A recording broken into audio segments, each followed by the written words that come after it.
Hi and welcome to the short tutorial. In this video I will show you how to set new year countdown on the Instagram and share it with your friends.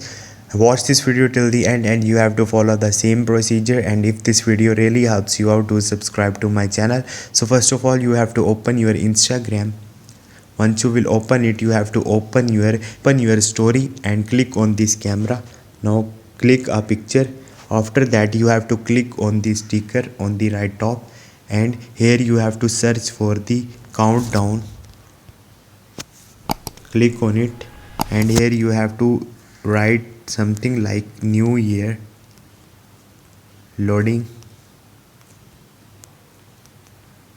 And once you will do it, after that you have to select the time, December, and from here you have to select the date, 1st Jan, and at 12:00 am.